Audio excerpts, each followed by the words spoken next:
ألا لله الدين الخالص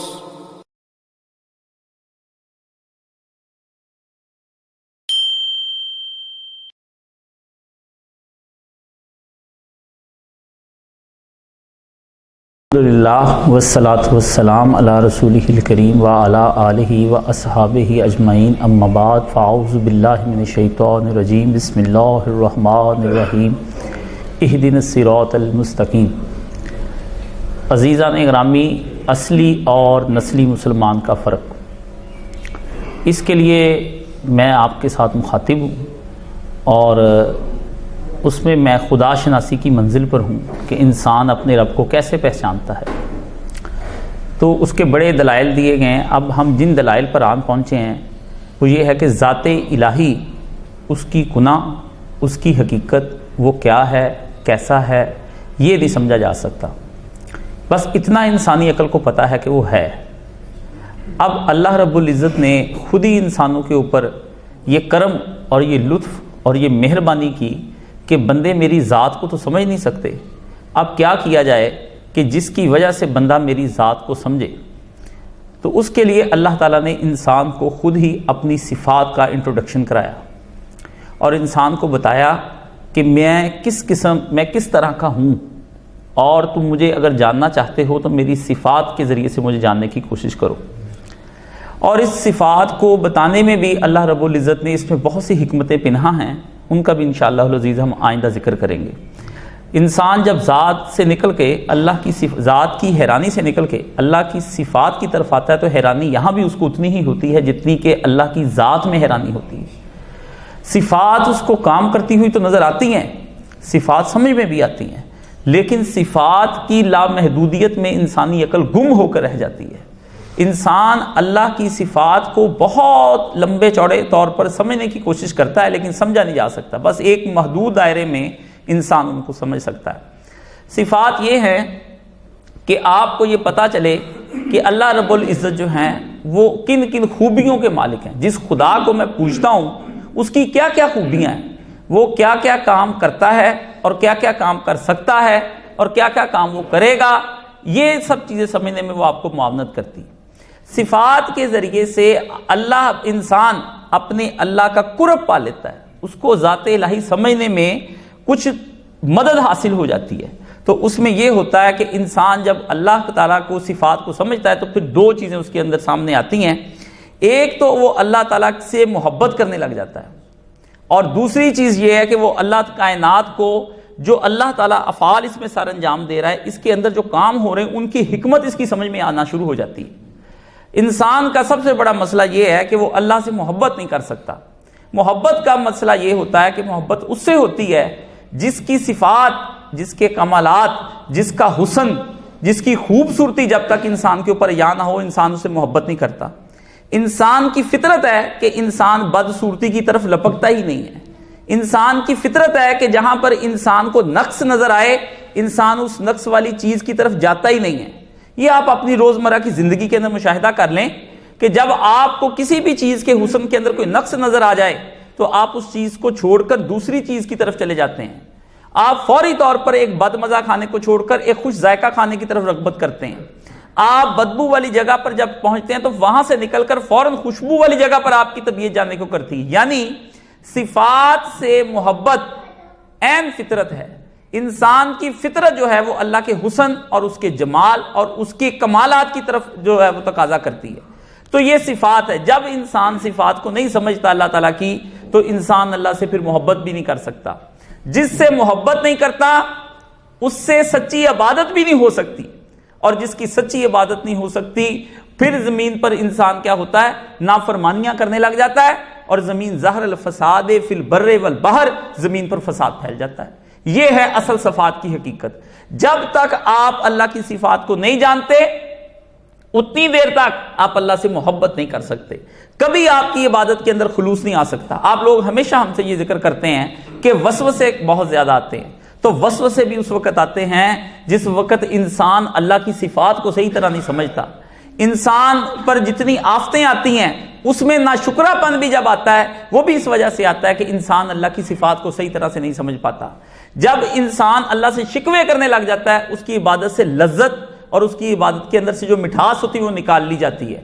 اگر آپ اللہ تعالیٰ کی آپ کی عبادت کے اندر مٹھاس نہیں ہے، لذت نہیں ہے، آپ کا دل مسجد میں آنے کو نہیں کر رہا، اور آپ تہجد میں نہیں کھڑے ہو رہے ہیں، اور فجر کی نماز میں آپ کو نماز پڑھنی بوجھ لگتی ہے، اور اللہ کی عبادت آپ کے لیے مصیبت بن چکی ہے، تو آپ سمجھ لیں کہ آپ نے ذات الہی تو دور کی بات صفات الہی کو بھی نہیں صحیح طور پر سمجھا ہے۔ امت میں جتنے شرک آج تک پھیلے ہوئے ہیں اور جتنی امتوں میں کے اندر شرک پھیلے ہوئے ہیں، یہ سب صرف اللہ کی صفات نہ سمجھنے کی وجہ سے یہ شرک دنیا کے اندر پھیلے ہوئے ہیں۔ دنیا کے اندر 5 بڑی تہذیبیں ہیں۔ جس وقت قرآن مجید اترا ہے اس وقت 5 تہذیبیں تھیں، ان میں سے چینی بھی تھی، رومی بھی تھی، ہندوستان کی بھی تھی، مصری تہذیب بھی تھی۔ 5 تہذیبیں ایسی تھی جو اس وقت پوری دنیا کے اندر کام کر رہی تھی جب قرآن مجید اترا ہے۔ قرآن مجید نے ان 5 کی 5 جو تہذیبیں تھیں ان کے اندر جو شرک پایا جاتا تھا، اس شرک کے اندر شرک فی الذات، شرک فی الصفات، شرک فی الافعال، تینوں کو ہٹ پہ رکھ کر اس کے اوپر تنقید کی اور اللہ کی صحیح ذات، اس کی صفات اور اس کے افعال کو صحیح سمجھانے کی کوشش کی۔ انسان اب اللہ کی صفات کو نہ سمجھنے کی بنا پر بجلیوں کو پوجتا تھا، جانوروں کو پوجتا تھا، درختوں کو پوجتا تھا، دریاؤں کی پوجا ہوتی تھی، پہاڑوں کی پوجا ہوتی تھی، اور زمین پر بسنے والے وحشی حیوانوں کی، اور یہاں تک کہ انسانوں کے وہ گروہ جو طاقت میں اور مال میں سارے انسانوں سے زیادہ ہوتے تھے ان کی بھی پوجا کرتا تھا۔ جیسا کہ فرعون کی پوجا ہوتی رہی اور وہ کہتا رہا انا ربکم الاعلی، میں ہی تو تمہارا رب ہوں، جیسا کہ نمرود کی پوجا ہوتی رہی، وہ خود خدا کے مقابل میں آ کر بیٹھ گیا۔ یہ وہ چیزیں تھیں جس کی وجہ سے اس وقت کی تہذیبوں کو قرآن مجید نے پکارا۔ وہ تہذیبیں جو معلوم تھیں، وہ چیزیں، وہ معلوم سے مراد جن کا انٹروڈکشن تھا اور دنیا ان کو جانتی تھی۔ چینی تہذیب سب سے پرانی، تو دنیا اس کو جانتی تھی، اس تہذیب کو۔ جو چیزیں مجہول تھیں، یعنی جن کا کوئی انٹروڈکشن جن تہذیبوں کا نہیں تھا اور مٹ گئیں، قرآن نے نہ ان کو پکارا نہ ان کا ذکر کرنا مناسب سمجھا۔ اس کی وجہ صرف یہی تھی، اللہ رب العزت نے کہا کہ ایسی چیز کو کیوں متعارف کرایا جائے جو گڑے مردے ہیں، وہ پوری دنیا کو جب نظر ہی نہیں آ رہے تو پھر ان کو پکارنے کے کیا معنی ہے۔ تو جو نظر آتی تہذیبیں تھیں، ان تہذیبوں کے اندر جو شرک پایا جاتا تھا، اللہ رب العزت نے اسی شرک کو سامنے رکھا اور اس کے اندر بیان کیا۔ صفات ایک ایسی چیز ہے کہ انسانوں نے اس کو نہ سمجھنے کی بنا پر اللہ کی ذات میں بھی شرک کیا، اور انسانوں کو بھی اپنا خدا بنایا، اور دیگر مخلوقات کو بھی انسان نے بنایا۔ اس لیے جب ایک انسان اللہ تعالیٰ کی صفات کو سمجھتا ہے تو سب سے پہلے اس کو اپنی ذات نظر آتی ہے کہ اس کی ذات، اس کی جو صفات ہیں اس کا مظہر میں ہوں، یعنی میرے اندر اس کی صفات کام کر رہی ہیں، یہ انسان کو سب سے پہلے نظر آتا ہے۔ اور جب انسان اس کی صفات کو سمجھنا شروع کر دیتا ہے تو اس کو اپنا وجود وجود نعمت لگنے لگتا ہے۔ یہ لفظ میرا آپ ضرور یاد رکھیں کہ اپنا وجود ایک نعمت لگتا ہے، کہ میرا وجود اللہ کی نعمتوں میں سے ایک نعمت ہے جو مجھ کو عطا کیا گیا۔ یہ وہ فلسفہ ہے جہاں پر آ کر ایتھیسٹ، ملحد، ایگنوسٹک، خدا کو نہ ماننے والے اور دنیا کے اندر اپنے ہوں یا پرائے سب کے شرک کرنے والوں کا یہی مسئلہ ہے، جس کی وجہ سے وہ اللہ تعالیٰ سے دور ہو جاتے ہیں۔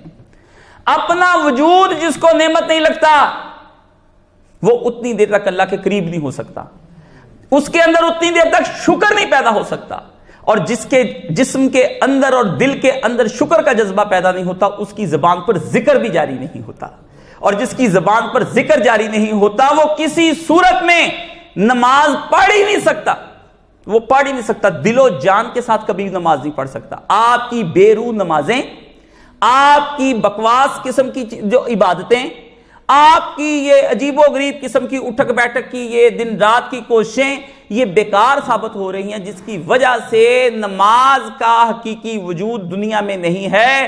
اگر ہوتا تو ان الصلاۃ تنہی عن الفحشاء والمنکر، نمازیں آج انسانوں کو بدکاری سے اور بری باتوں سے روک دیتی، جو روک نہیں رہی ہیں تو نمازیں نہیں ہیں۔ پولیس اگر روک نہیں رہی ہے تو اس کا اگر ڈاکے پڑ رہے ہیں اور کوئی روکنے والا نہیں ہے تو اس کا مطلب پولیس نہیں ہے، تو جب پولیس نہیں ہے تو اس کا مطلب آپ سمجھ رہے ہیں کہ کوئی گورنمنٹ بھی نہیں ہے۔ تو جب آپ کو نماز روک نہیں رہی اس معاشرے کو، لاکھوں جا کر کے حرم کے طواف کے بند ہونے پر آپ کا دل بڑا کوڑا ہوا ہے، حالانکہ تاریخ میں 50 بار بیت اللہ شریف بند کیا گیا ہے، 50 بار۔ جس دن سرکار نے مکہ کے اندر انٹرنس فرمائی اور مدینہ خانہ کعبہ کی طرف گئے تو اس دن طواف روک دیا گیا تھا، سرکار کے سامنے روکا گیا ہے طواف. حضور نے طواف روک کر بیت اللہ شریف کے اندر سے سارے بت نکلوائے، ان کو خالی کر کے اندر کی تصویریں جو حضرت ابراہیم اور حضرت اسماعیل کی بنائی گئی تھی علیہم السلام، ان کی جو تصویریں بنائی گئی تھیں ان کو مٹوا کر خود سرکار نے بیت اللہ شریف میں جا کر نماز ادا کی. طواف رکا رہا. طواف یزید کے دور میں سب سے پہلے، جب بعد میں جب رکا تو طواف یزید کے دور میں بھی رکا. اس سے تو خانہ کعبہ ہی گرا دیا اور بیت اللہ شریف کو آگ لگا دی. نکال کر مسلم شریف پڑھ لیں، تاریخ کی کوئی بات نہیں ہم کرتے. حاجیوں کو قتل کیا گیا دوران طواف. حضرت عبداللہ بن عمر زبیر رضی اللہ تعالیٰ نے وہ روک دیا، کہا بھئی آئیں گے پوری دنیا سے حاجی اور آ کر دیکھ لیں کہ بیت اللہ کا اس یزید کے دور میں کیا حشر نشر ہوا ہے. یہ مسلم شریف کے اندر جا کر کے آپ کو پڑھنا پڑے گا، لوگ حوالے پوچھتے ہیں. طواف بہت دفعہ رکا. طواف رکنے کا آپ کو بڑا غم ہے. جس کی وجہ سے طواف رک جائے بیت اللہ کے اندر، وہ اس کا آپ کو کوئی غم نہیں. نماز جب جاری ہوتی ہے تو طواف بھی رک جاتا ہے، آپ کا کام نہیں رکتا. آپ کا کام نہیں رکتا، آپ کا بزنس نہیں بند ہوتا، آپ کی گاڑیاں نہیں رکتی. یعنی جس کے لیے طواف روک دیا جائے دنیا کے اندر اور نماز مقدم کر دی جائے، اس پر آپ کا دل کڑ رہا ہے طواف پر. اور جس کے لیے جو چیز روکتی ہے اس کے لیے آپ کا کوئی دل نہیں کھل رہا. کسی کی نماز ٹائم پر نہیں ہے، بوجھ بند بند کر نمازیں آپ کے اوپر بنی ہوئی ہیں. نماز آپ صحیح طریقے سے پڑھتے نہیں. آپ کے پاس نماز پڑھتے ہی ایمانداری سے بتا دیں، مجھ سمیت آپ سب پہلا کام جیب سے موبائل نکال کر دیکھتے ہیں کہ کوئی میسج تو نہیں آ گیا. پہلا کام میں کیا دل کی دھڑکن بند ہو جائے اگر موبائل کے اندر سے پیسے ختم ہو جائیں. موبائل کا اگر وہاں سے اس کا انٹرنیٹ کلوز ہو جاتا ہے تو آپ کی جان پر بن آتی ہے کہ گویا موت کا فرشتہ بھی آ گیا اور ساتھ موبائل کے آپ کو لے کے جانے والا ہے.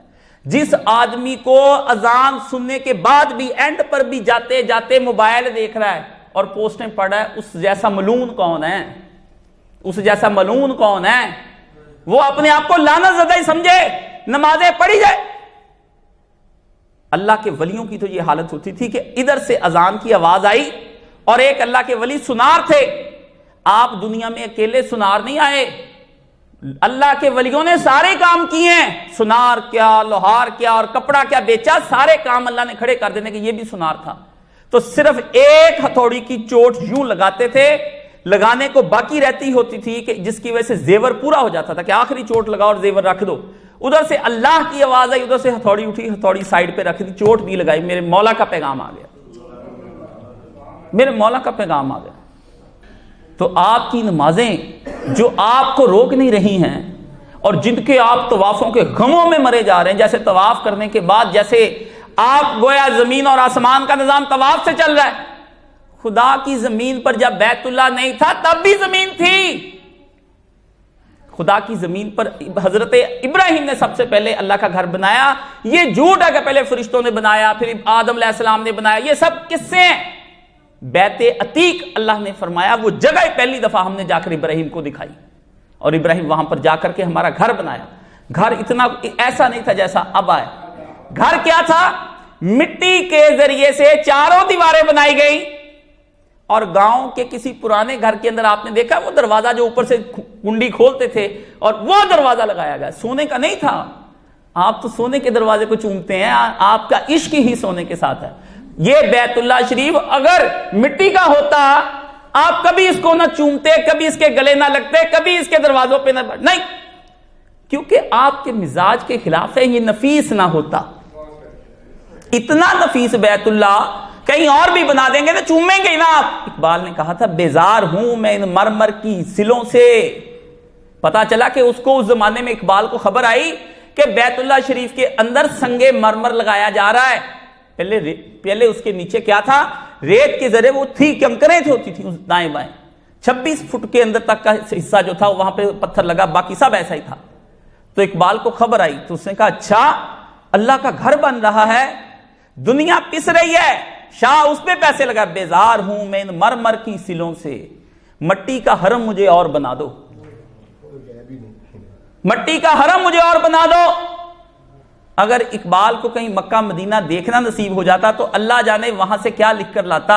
خود اس نے اپنی کتاب کے اندر ایک خط میں لکھا ہے کہ مجھے جانا نصیب نہیں ہوا، پیسے ہی نہیں تھے اس کے پاس، آپ کو پتہ ہی نہیں، وہ بہت بڑے وکیل تھے، پیسے اکٹھے کر لیتے، لیکن اتنا ایک لیتے تھے، صرف ایک مقدمہ، ایسا مقدمہ جس کے ساتھ 2-3 مہینے گزر جائیں، روٹی پانی چل جائے، آ کے گھر میں بیٹھ جاتے تھے۔ اقبال پڑھ پڑھ کے آپ کو وہ اتنا، آپ تو کہتے ہیں نا کاش صاحب کما کے غریبوں کو بھی تو دے رہے ہیں نا، دے لیں، یہ اقبال کو بھی سمجھ تھی کما کے غریبوں کو کیا دینا ہے۔ تو اس کے پاس اتنے پیسے ہی نہیں تھے کہ وہ خانہ کعبہ کا حج کرنے کے لیے جاتا، اپنے تصورات میں گیا ہے، اس کے لیے اسرار خودی رموز بے خودی پڑھے، اس میں گیا ہے وہ اپنے تصورات میں، حضور کے روضے پہ بھی تھا، لیکن اس نے کہا نہیں۔ ایک دفعہ وہاں سے گزر ہوا تو کسی نے کہا آپ آتے ہوئے حج کر آتے، کہتا یہ کیسے ممکن تھا کہ میں 2 سفر کرتا اور اس میں بیت اللہ اور اللہ کے نبی کے روضے کی ملاوٹ ہو جاتی، میں خالص سفر اس کے لیے کرنا چاہتا ہوں، اور آپ سفر کرتے ہیں وہاں پر جانے کے لیے کہ آپ کو وہاں پر بڑی موج سے کھانے کو ملے گا، البیک کھائیں گے، وہاں سے کپڑے لائیں گے، پھر وہاں سے یہ لائیں گے، مانگنے والے مانگنے جائیں گے، یہ ہے آپ کا۔ آپ بیت اللہ کے غم میں نہ گلا کریں، بیت اللہ کچھ نہیں ہوتا۔ اللہ کے نبی نے فرمایا تھا کہ بیت اللہ شریف جو ہے یہ قیامت سے پہلے اس کا سب سے پہلا کام یہ ہوگا، بیت اللہ کا اصلی طور پر طواف بند ہوگا، یہ طواف نہیں بند ہوگا، اتنا کفر زمین پر ہو جائے گا کہ خدا کو کوئی پوجنے والا رہ نہیں جائے گا، اخیر بیت اللہ کو گرا کے وہاں پلازا بنا دیں گے، جس دن اکھاڑ رہے ہوں گے۔ حضور نے فرمایا حبشی کو میری آنکھیں دیکھ رہی ہیں، نبی نے کہا مجھے دکھایا گیا ہے۔ نبی کا ایسا علم غیب مانو جس علم غیب سے تم بندے کے پتر بن جاؤ، ایسا علم غیب نہ مانو جس کے ذریعے سے تمہارے اندر جھگڑے بن جائیں۔ اللہ نے اپنے نبی کو وہ علم غیب بتایا جس سے بندہ ٹھیک ہو سکتا ہے، وہ علم غیب نہیں بتایا جس کے لیے کوئی ضروری نہیں کہ آپ کے گھر میں 5 سے میں تو سرکار کو ان کا بھی علم ہونا چاہیے، اس علم سے کوئی نہیں، سرکار نے یہ علم لے کر کیا کرے، وہ علم غیب سرکار کو خبریں دی گئیں، جو خبریں حضور کو بتایا گیا کہ زمین سے، پوری زمین سے اٹھا دیا جائے گا سارا کچھ۔ تو بیت اللہ کی آپ فکر نہ کیا کریں، آپ اس بیت اللہ کے اندر ہونے والے طواف کو جو روک دیتی ہے شے، اس نماز کی فکر کیا کریں۔ اور نماز کی فکر آپ کو کیسے ہو سکتی ہے وہ آپ دیکھ لیں، اس کی بنیادی جڑ میں نے آپ کو بتا دی کہ آپ نماز کی فکر اس لیے نہیں کرتے کہ آپ کو اللہ کی صفات کا کچھ نہیں پتا ہے۔ جب پتا نہیں تو دل شکر والا نہیں، جب دل شکر والا نہیں تو زبان ذکر والی نہیں، جب زبان ذکر والی نہیں تو افضل ذکر سب ذکروں میں سے وہ نماز ہے وہ بھی نہیں۔ اور جب وہ آپ زبردستی میرے کہنے پر، اپنا کام بنانے پر، اپنی درخواستیں کروانے پر، کوئی ذکر اذکار، کوئی رزق بڑھانے کے لیے، کوئی گھر لینے کے لیے، کوئی گاڑی لینے کے لیے، کوئی بچے کو داخل کرانے کے لیے، لڑکی کی شادی کے لیے، کوئی بیماری دور کرنے کے لیے جب آپ پکاریں گے تو وہ آپ حقیقت میں اللہ سے کچھ سودے کر رہے ہیں، اس سے سودے کر رہے ہیں۔ سودا بازی بند کر دیجئے، بارگیننگ یہاں نہیں چلا کرتی، یہاں ان کو مقام دیے جاتے ہیں جو شکر کے طور پر سجدے میں چلے جاتے ہیں۔ آپ نمازوں کو پڑھ کر اور وظائف کو یا اللہ یا رحمان، اللہ کی صفات کو اس طرح کا غلط استعمال کر کے دراصل آپ خدا کو پریشرائز کرنا چاہتے ہیں کہ 440 بار یہ پڑھ دے پھر آپ کا یہ کام ہو جائے گا۔ اس کا مطلب ہے خدا انڈر پریشر آپ کے آ جائے گا کہ 440 بار پڑھ دیا ہے، مجھے اب کرنا چاہیے۔ جو آدمی یہ سمجھ کر ذکر کرتا ہے اس کا ذکر کوئی نہیں۔ خدا کسی کے پریشر میں نہیں آتا، خدا کسی کے پریشر میں نہیں آتا۔ اللہ فرماتے ہیں خدا تو وہ ہے کہ کوئی ذکر نہ کیا جائے زبان کے ساتھ اور کچھ بھی نہیں، دل کے اندر سے بندے نے پکارا، دل کے اندر سے پکارا۔ کس نے؟ یونس نے کہا لا الہ الا انت سبحانک انی کنت من الظالمین۔ اللہ نے کہا دل سے پکار اٹھا، پھنس گیا اندر سے، اٹھا یا اللہ کون بچائے گا؟ فرمایا اس کی اس توبہ کو ابھی اس نے منہ پہ بھی نہیں لایا تھا، ہم نے فوری طور پر قبول کر لیا اور اس کو غموں سے نجات دے دی۔ اگر نہ کرتا وہ دل سے شکر، لا لبث فی بطنہ الی یوم یبعثون، ہم اس کو قیامت کے دن تک مچھلی کے پیٹ کے اندر رکھتے۔ پیغمبروں کے ساتھ یہ معاملے پیش آ رہے ہیں، آپ گھر بیٹھے ہی سادھو بنے ہوئے ہیں، سنت بنے ہوئے ہیں، کتب بنے ہوئے ہیں، غوث بنے ہوئے ہیں، ابدال بنے ہوئے ہیں، اتقیہ بنے ہوئے ہیں، اسقیہ بنے ہوئے ہیں، اپنا مقام آپ نہیں گرنے دیتے، دوسروں کو چاہے نظروں سے جتنا مرضی آپ گرا دیں۔ اپنی نمازیں افضل، اپنے ذکر افضل۔ صفات کا رولا یہ ہے، صفات کا جھگڑا یہ ہے انسان کے ساتھ۔ صفتیں انسان سے لڑتی ہیں اور انسان سے گریز کرتی ہیں۔ جب صفت انسان کے اوپر اس کا عمل درآمد شروع ہو جاتا ہے تو سر سے لے کر پاؤں تک آدمی نور کا بنا دیا جاتا ہے. آپ پوچھیں گے نور کا کیسے بن جاتا ہے؟ اہل حدیث کہتے ہیں کہ نور اور بشر کا بڑا مسئلہ عجیب و غریب ہے. سرکار نے نماز پڑھنے کے بعد 2 رکعتیں جب ادا کر لی فجر کی تو اللہم اجعلنی نورا فی بصری فی عینی ان یمینی ان یساری فی فوقی و تحتی، میرے جسم کو نور کا بنا دے، میرے دل کو نور کا بنا دے. یا رسول اللہ صلی اللہ علیہ وسلم آپ دعا پڑھتے ہیں تو کیا انسان مٹی کا اچھا نہیں کہ نور کا بن جائے؟ فرمایا اللہ مجھے ایسا بنا دے اندر کا بندہ کہ مجھے اپنا وجود نعمت لگنے لگے اور میں اتنا شکر ادا کروں کہ تیری تجلیاں میرے جسم پر پڑیں اور میری صفات پر پڑنے کے بعد میرے جسم پر میں نور کا بن جاؤں. یہاں نور کی بجائے سفر کس شے کا ہو رہا ہے؟ حیوانیت کا. 3 تو درجے ہیں، سب 4 درجے. پہلے نباتات جمادات، آپ کو زمین کے اندر پتھر نظر آتے ہیں. دوسرے آپ کے شجر درخت آپ کو نظر آتے ہیں. پھر آپ کو حیوان نظر آتے ہیں. پھر انسان، اور انسان سے آگے فرشتے کا وجود ہے. فرشتے ہر حالت میں انسان سے افضل ہیں. جو قرآن مجید میں آپ پڑھتے ہیں نا، اللہ نے کہا ہم نے بنی آدم کو بعض فضیلت دی بعض چیزوں پر، سب پر نہیں. وہ تو بارگاہ الہی میں ہے، انہوں نے کبھی اللہ کی نافرمانی کی نہیں. اس لیے نبی کہتا ہے کہ سفر ملک ہونے کا کرو، ملکی اپنے اندر صفات پیدا کرو کہ فرشتے والی صفات تمہارے اندر پیدا ہو کہ ہر وقت اطاعتوں کے اندر ہو. انسان کا آدھا وجود یہ والا اوپر والا وجود یہ فرشتہ وجود ہے، اور اس ناف سے لے کر پاؤں تک کا جو وجود ہے یہ حیوانی وجود ہے. یعنی پیشاب، پخانہ، شہوتیں، سب چیزیں گندگیاں نجاستیں نیچے سے ہیں. یہ حیوان یہ سارے کام کرتے ہیں. اس کے اوپر ناف کے اوپر دل ہے اور دماغ ہے. یہ سب پیاری پیاری چیزیں فرشتوں کی طرح کی ہیں. فرمایا یا تو انسان نیچے سے اوپر آ کے پورا ہی حیوان بن جائے اور چھوٹے چھوٹے بچوں کے ریپ کر کے ان کو تباہ و برباد کر دے، حیوان بن کر اپنے کھانے کے لیے ٹوٹ پڑے، آپس میں جیسے لڑتے ہیں گیدڑ اور کتے ویسے لڑ پڑے، اس کی یہ مینٹالٹی بند ہو جائے، پورا حیوان بن جائے. کہتے نہیں کہ انسان حیوان بن گیا، یہ بن جائے. یا پھر اپنے اس اوپر والے حصے کو جو فرشتہ صفات لیے ہوئے ان کو دکیل کے نیچے والی صفتوں کو نیچے کرتا چلا جائے یہاں تک کہ حیوانیت ختم ہو جائے اور انسان کی یہ سب چیزیں وہاں استعمال ہوں شہوات جہاں پہ اس کے اللہ کا حکم ہے. صفات کی معمولی چیز نہیں ہے. آپ کے ہاں جس کا دل کرتا ہے اٹھ کے صفات کا ذکر کرنا چاہتا ہے. صفت وہ جتول دیکھ ترے رخ تیرا تے اپنی صفت دکھاوے تیں جائے خام جمال فروزہ تینوں نظر نہ آوے.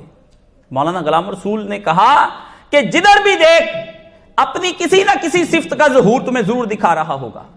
اپنی صفت دکھاوے، آپ اپنا ظہور دکھاتے ہیں. تیں جائے خام جمال فروزہ، تم خام ہو جمال فروزہ، روشن حسن. تمہاری آنکھیں اندھی ہیں ورنہ حسن تو اپنی جگہ پہ چمک ہی رہا ہے. صفات کا حسن جب تک آدمی نہیں سمجھتا اتنی دیر تک اس کو اپنا وجود نعمت نہیں لگتا. جس کو وجود نعمت نہ لگے وہ وجود کو غلط راہوں پر لگا کے اپنے وجود کی بربادی کرتا ہے. کبھی کوئی چاہتا ہے کہ میرے پاس جو مرسڈیز گاڑی ہے یہ کسی میں ٹھک جائے اور تباہ ہو جائے. نہیں، اس کے استعمال کرنے میں اس قدر آدمی اس کے اندر اپنی پوری سہولت اور اس کو استعمال کرنے میں انسان اس قدر کایا ہوتا ہے اور ہوشیار ہوتا ہے کہ اتنا خیال کرتا ہے کہ یہ کسی جگہ جا کے میری گاڑی نہ لگ جائے کیونکہ گاڑی اس کو وجود نعمت نظر آتی ہے. تو ایک انسان جب اپنے وجود کو نعمت نہیں سمجھ رہا ہوتا ہے تو وہ گناہ کرتا ہے جس گناہ کو کرنے کے لیے اس کی حیوانی صفتیں مجبور کر دیتی ہیں. سمجھ آ رہی؟ اگر آپ کو پتا چلے کہ آپ کا بیٹا آپ کے لیے نعمت ہے تو مجھے یہ بتائیں کہ آپ اپنے بیٹے کے ہاتھوں کے پیروں کے ٹکڑے کر سکتے ہیں؟ آپ کو پتا چلے کہ آپ کی بیٹی آپ کے لیے نعمت ہے تو آپ اس کے ہاتھوں پیروں کو ٹکڑے کر سکتے ہیں؟ نہیں. کیوں؟ آپ کو اس کا وجود نعمت نظر آ رہا ہے. نعمتیں ضائع نہیں کی جاتی ہیں، برباد نہیں کی جاتی ہیں، توڑی پھوڑی نہیں جاتی ہیں، ان کی حفاظت کی جاتی ہے. آپ اس کے استعمال کرنے میں احتیاط سے کام لیں گے. لیکن جب آپ کو پتہ چلے گا یہ فضول چیز ہے تو پہلا کام کیا ہوتا ہے؟ توڑو اور پھینک دو ردی کی ٹوکری میں.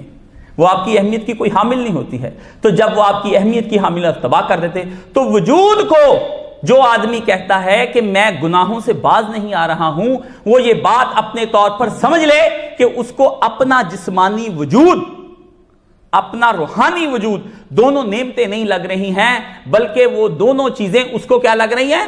بوجھ لگ رہی ہیں، غلط لگ رہی ہیں. اس نے نعمت کا استعمال کرتا ہی غلط ہے، تو ہر چیز کا غلط ہے. تو پھر انسان کو جب وجود نعمت کے طور پر نظر نہیں آتا تو پھر آنکھوں سے وہ کام لیتا ہے جو آنکھوں سے کام نہیں لینا چاہیے، ہاتھ سے وہ کام لیتا جو ہاتھ سے کام نہیں لینا چاہیے، اور کان سے وہ کام لیتا جو کان سے نہیں لینا چاہیے. امیر المومنین علی بن ابی طالب، چوتھے خلیفہ رسول کے داماد، حکمت اور علم کے شہر حضرت علی بن ابی طالب رضی اللہ تعالیٰ عنہ فرماتے ہیں نعمتوں کا کم از کم شکریہ یہ ہے کہ نعمتوں کو اللہ کی نافرمانیوں کے اندر نہ استعمال کرو.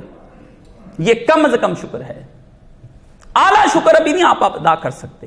اعلیٰ شکر دنیا کے اندر اگر کسی نے ادا کیا ہے تو وہ رسول عربی صلی اللہ علیہ وآلہ وسلم ہے. اس مقام تک نہیں آپ جا سکتے ہیں. وجود کو نعمت. مجھے ایک دفعہ ایک دہریے نے ایک سوال کیا، اور یہ اللہ غری کے رحمت کرے لفظ ایک ہی تھا، وجود نعمت. یہ بات کر کے حضرت مولانا مفتی محمد اسحاق مرحوم استاد محترم، اللہ ان کی قبر پہ کروڑوں رحمتیں نازل فرمائے، ان کو کروڑ کروڑ جنت میں جگہ عطا فرمائے اور قبر منور رہے اور دن رات درجات کی بلندی رہے. اگر وہ یہ مجھے وجود نعمت کا لفظ نہ استعمال کرتے میرے سے گفتگو کرتے ہوئے تو شاید میں آج خدا کو نہ سمجھ پاتا. انہوں نے سے گفتگو، یہ میری ان کی نجی محفل میں گفتگویں تھیں. اول تو لوگوں کو ان کی محفل کے اندر پتہ ہی نہیں کیا ہوتا، وہ تو لوگ آتے جمعہ پڑھا اور نکل گئے. ہم ایک لفظ سننے کے بعد برسوں پریشان رہتے تھے. تو وجود نعمت، دہریے سے گفتگو ہوئی. دہریے سے میں نے کہا، دہریہ کہتا اس دنیا میں اللہ نے ہمیں کیوں پیدا کیا ہے؟ میں نے کہا اپنی عبادت کے لیے. کہتا میں نے تو نہیں کہا تھا کہ اللہ مجھے پیدا کرے. تو میں نے کہا اس کا بڑا آسان حل ہے. کہتا کیا؟ میں نے کہا خودکشی کا کوئی راستہ بھی آپ اختیار کر لیں، ختم کریں اپنے آپ کو اور جائیں. کہتا یہ کیا بات ہوئی؟ میں نے کہا اس کا مطلب ہے کہ وجود نعمت لگ رہا ہے، اس کی قدر کر رہے ہو، خودکشی جو نہیں کر رہے ہو، لذتیں لے رہے ہو اس وجود کے ذریعے سے. تو تمہیں جب اللہ کا پیدا کرنا پسند نہیں آیا تو اللہ کے خلاف چلو، اس زندگی کو ختم کرو اور چلے جاؤ.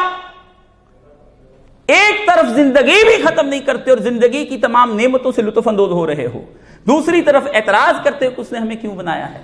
بھئی اگر نعمتوں سے مزے لینے ہیں تو ذمہ داریاں بھی کچھ پوری کرنی پڑیں گی. اگر جناب نے اچھی تنخواہ، بڑا گھر، یوٹیلیٹی بل سارے کلیئر ہم سے کروانے ہیں تو جناب کو ہمارا امپلائی بن کر اچھے نوکر کی طرح کام بھی کرنا پڑے گا.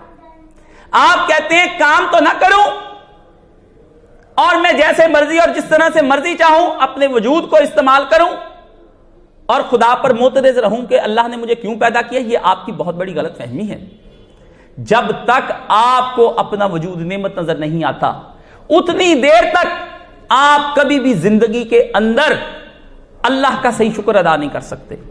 اور شکر انسان کے اعمال پر پورا اثر انداز ہوتا ہے، انسان کے اعضاء اور جوارح پر پورا. شکر ہی ذکر کو جنم دیتا ہے. احساس وجود نعمت وہ سب سے قیمتی چیز ہے، شکر ہی آپ کے دیتا ہے.